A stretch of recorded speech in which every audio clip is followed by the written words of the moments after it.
Hey guys, real quick, I wanted to make a video on the in-game settings that I use for AVA. I've been asked this a lot, so I kind of wanted to just go over some of the settings that I use to maximize performance of the game.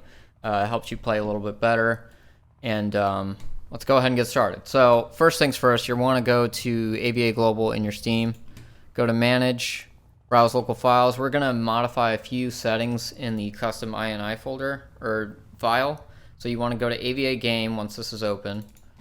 You want to click Config, and then in here there's an AVA Options Settings INI file. We're going to open that up, and we are looking for a setting in here called Use Raw Mouse Input, and that's right here.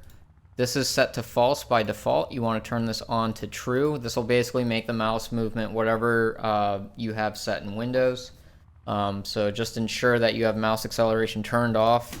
You can check that by going to your mouse settings in Windows, and then going to additional mouse options here, and under pointer options, make sure this is not checked. Make sure this is on the 6th tick here, and you're good to go there. So your mouse will be 1-to-1, which is what you want. I also recommend that you guys use like 400 to 1600 DPI for this game, and then set your mouse sensitivity somewhere around like 4 to 8 depending on your preference, but typically a lower sensitivity and just lower sensitivity in game. You want to maximize your accuracy. So I mean, if you played FPS games, you already know this, but just making sure you guys know. Set your mouse liftoff distance to the lowest as possible. Some mice allow you to change that, so if you have a mouse that can do that, go ahead and set that to the lowest as possible, so that way when you're picking up the mouse, it doesn't track while you're picking up.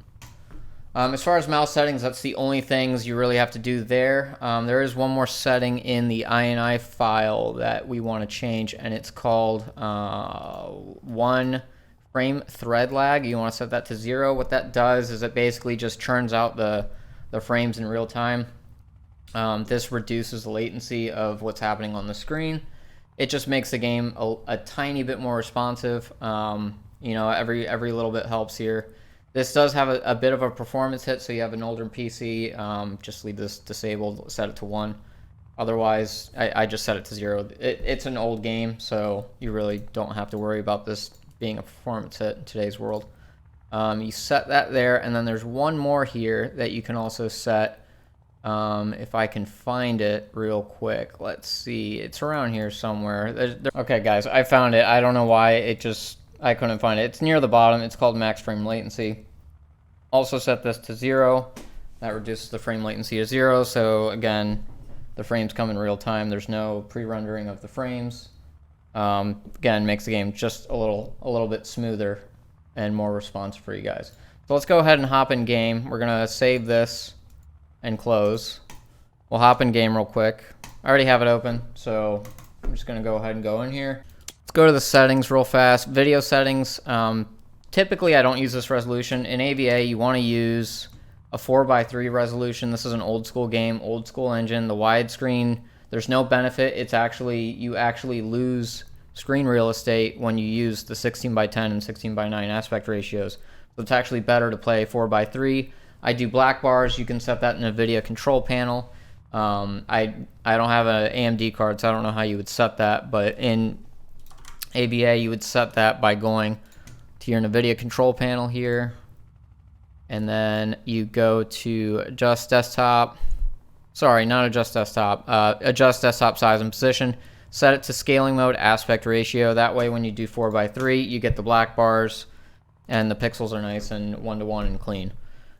Next thing you're gonna do, I typically set my graphics quality high just so that when I'm streaming, I have like a decent bit of eye candy when I'm playing, so that people don't see like, you know, a Roblox looking game. But typically when I play competitively, I set most of these settings to low. I set that to X2.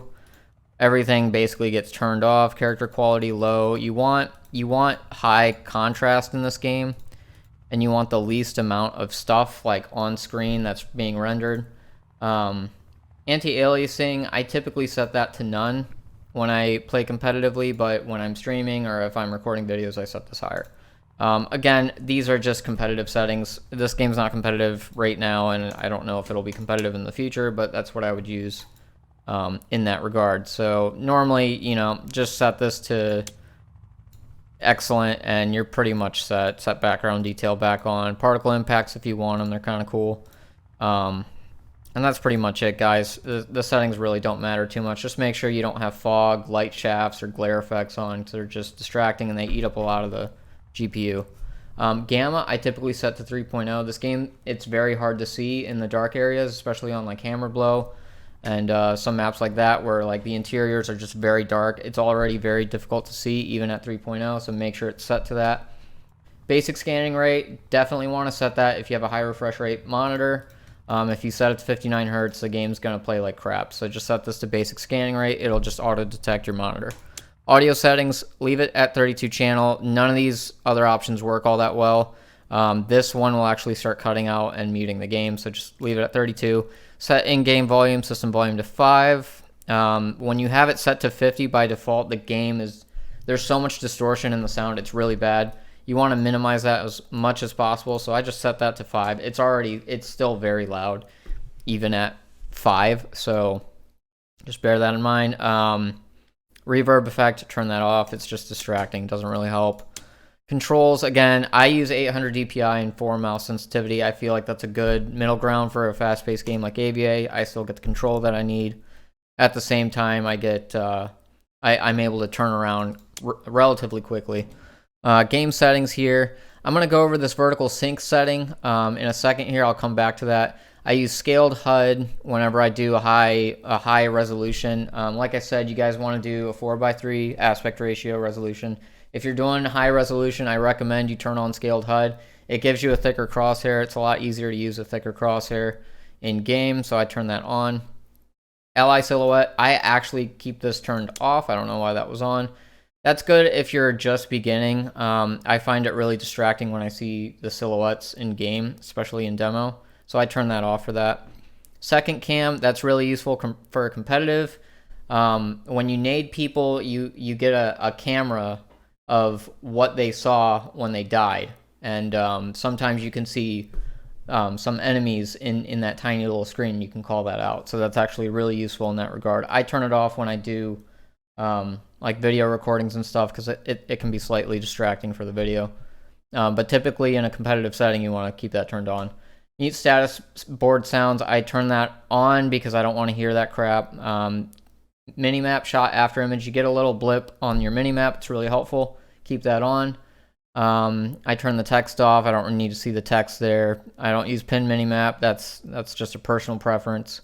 And yeah, that's pretty much it for the settings here. I don't really mess around with this stuff here, but I do use this crosshair. I don't like the original crosshair. I find the contrast isn't good enough for me. So I like having a little bit of a thicker crosshair where there's a bit more contrast between what I'm looking at and the crosshair. So yeah, the vertical sync setting, why do I have that on? So I actually don't have vertical sync set on, but this is a bug where if you have a NVIDIA card, you can unlock the frame rate. And by default, the game is set to 200 FPS as a max cap. But if you have a high refresh rate monitor, you want to go in here, and if you want to maximize your frame rate, I don't even have a super high refresh rate monitor attached right now, but if you have a 240 Hertz, 360 Hertz monitor or whatever, you probably want to set this on. So in order to do that, you would go to G-Sync, make sure this is off. You want to go to you want to go to Manage 3D Settings. Go here, go to Vertical Sync, turn that off, click Apply, and then when you go in-game, you might have to restart your game if you have it open when you do these settings. You go in-game and you turn on V-Sync, and what that'll do is when you play in full screen mode, it will unlock the frame rate. So typically I'll get somewhere around 700 to 800 FPS when I do that, which is insane. But yeah, if you have a high refresh rate screen, you probably want to set that. If you want to turn it off, you can just turn off vertical sync, and then it goes back to a capped 200 FPS. Like I said, unless you have a high refresh rate monitor, there's really not a huge benefit here to setting that. You're just burning electricity. So that's that. Last thing that I would do is make sure your vibrancy, if you have a NVIDIA card, make sure your vibrancy is set up. The contrast in this game is really poor. Again, it's an older game. The color the colors in the game are very dated. A lot of browns and grays. And so what you do is you go in here and you want to set your digital vibrance a little bit higher. I set mine to 80%. I typically find that helps me enough. If I set it to 100, the smoke effects in the game, like the red smoke and stuff, it gets a little bit too saturated and it's hard to see through it. So I typically just set it to 80, and I think that gives me a good enough contrast. Sometimes I'll even up the gamma in here. I'll set it to like 1.1, and that'll give me a little bit more clarity in the darker areas on certain maps. And yeah, that's pretty much it, guys. If you want to see more videos like this, leave a like or a comment down below. You know, if you guys want like mods videos for all the weapons and stuff, I can do that too. But I figured I'd make this guide real fast to try and, you know, put you guys on the right foot forward when you play this game. It's an old school game. There's a lot of weird little quirks like that I've picked up on over the years.